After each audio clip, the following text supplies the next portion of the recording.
মৃত্যুকে কবি দেখেছেন বারবার, আর তাই তো তিনি মৃত্যুঞ্জয় কবি। পরমাত্মার সাথে মিলন, মুক্তি তার কাছে মৃত্যুর নামান্তর, তাই তা সদা আনন্দময়। 1941 7 আগস্ট শ্রাবণী পূর্ণিমায় কবি যাত্রা করেন অমৃত লোকে। তাঁর অসংখ্য ভক্ত তাঁর যাত্রাপথে তাঁর সববাহী শকটের সামনে গেয়ে ওঠে সমুখে শান্তি পারাবার, সমুখে শান্তি পারাবার, ভাষাও তরণী হে কর্ণধার, তুমি হবে চিরসাথী, লও লও হে ক্রোড়পাতি, অসীমের পথে জ্বলিবে জ্যোতি ধ্রুব তারকার, সমুখে শান্তি পারাবার, মুক্তিদাতা তোমার ক্ষমা তোমার দয়া, হবে চিরপাথেও চিরযাত্রার, হয় যেন মর্তের বন্ধন ক্ষয়, বিরাট বিশ্ব বাহু মেলি লয়, পায় অন্তরে নির্ভয় পরিচয়, মহাজানার সমুখে শান্তি পারাবার।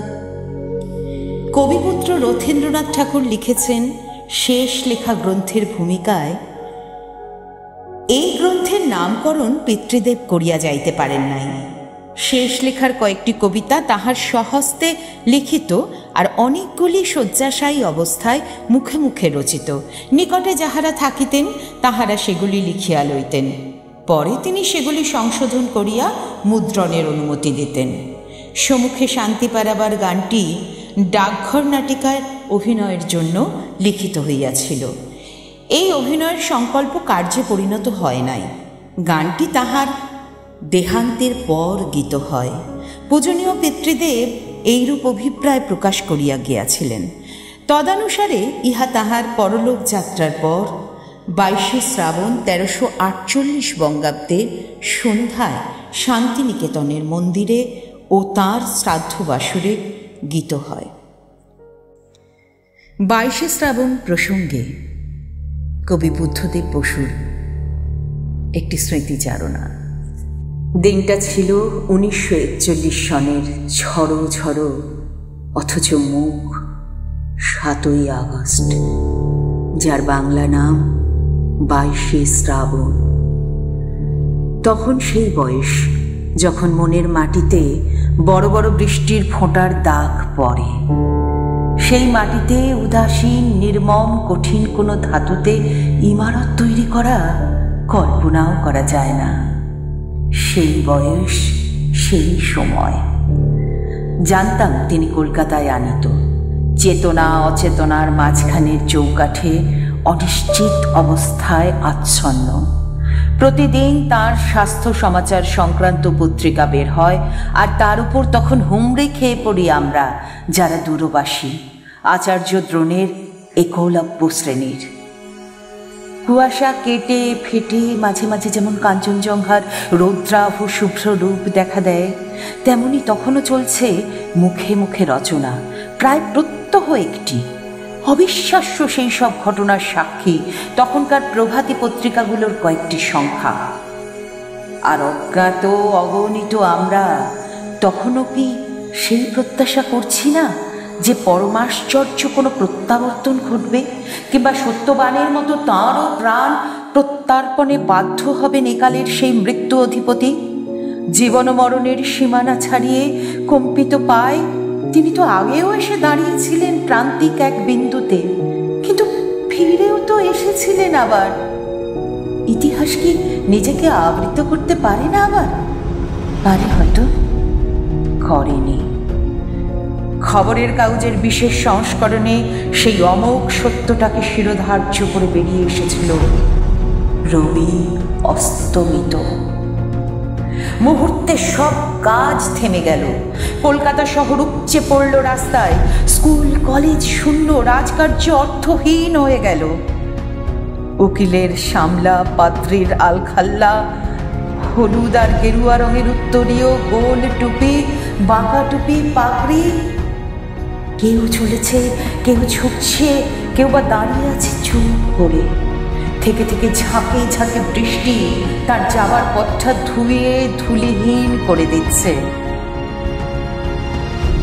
ঢেউয়ের পর আসছে ঢেউ, ভেঙে ভেঙে ঢেউ ছাড়িয়ে যাচ্ছে। সেই ঢেউয়ের চূড়ায় তলায় ফেনায় ফেনায় মহামান্য নেতা থেকে সামান্য মানুষে মানুষে করা জনতা মিলেই মিশে একাকার। তারই মধ্যে স্বয়ং বনস্পতিকে বহন করে নিয়ে গেল একদল লোক।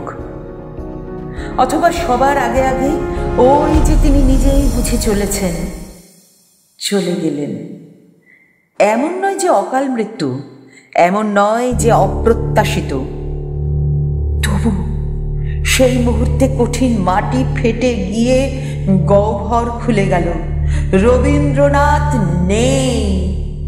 কি আমাদের ভালোবাসবেন, শাসন করবেন, কাকে আমরা উত্তক্ত করব, সেই সব তুচ্ছ দাবি নিয়ে যা শুধু তারই হাতে রত্ন হয়ে উঠত। স্বদেশের সংকটের সময় কে আমাদের পরামর্শ দেবেন, তর্কযুদ্ধ মিটিয়ে দেবেন কে, জগৎটাকে এনে দেবেন আমাদের দরজায়, আমাদের নবজাত সন্ততির নামকরণ করবেন, আমাদের জীবনে ও প্রতিষ্ঠানগুলিতে অর্পণ করবেন স্বীয় মর্যাদা। এতক্ষণ শক্ত ছিলাম, না পারছি সদ্য সৃষ্ট শূন্যতাকে পূরণ করতে, না আছে শক্তি, তবু শূন্য শূন্য নয়। কিন্তু যেই চোখে পড়ল টেবিলের ওপর রাখা তার সঞ্চয়িতা কাব্য সংকলনটি, সেই মুহূর্তে নিজেকে আর ধরে রাখা গেল না। একটা আঘাত ভেতরটাকে আমূল কাঁপিয়ে দিয়ে গেল, যেন এই দেখাটুকুরই অপেক্ষায় ছিলাম। প্রয়োজন ছিল sweet my child I live for the বলে ভেঙে পড়া জননীর মতো। কতবার পড়া তার কবিতাগুলোকে মনে হলো অনাথ, পিতৃহীন। স্রষ্টার অন্তর্ধানে তার সৃষ্টি কি করুণ। আস্তে আস্তে বাষ্প জমছে চোখের পাতায়, মনের দিগন্তে আর কালো কোমল ছায়ায় টের পাচ্ছি ঠেকে যাচ্ছে সূর্যগ্রাসের সময় যেমন ঢাকে। অঝোর বর্ষণ তখন আর বাইরের প্রকৃতিতে নেই। সেই জলধারা ঠাঁই নিয়েছে ঘরে ঘরে, টলমল মনের পরে মনে। পরিবেশ যখন স্নাত স্নিগ্ধ, তখন বহ্নিমান চিতা জ্বলছিল গঙ্গার কোলে।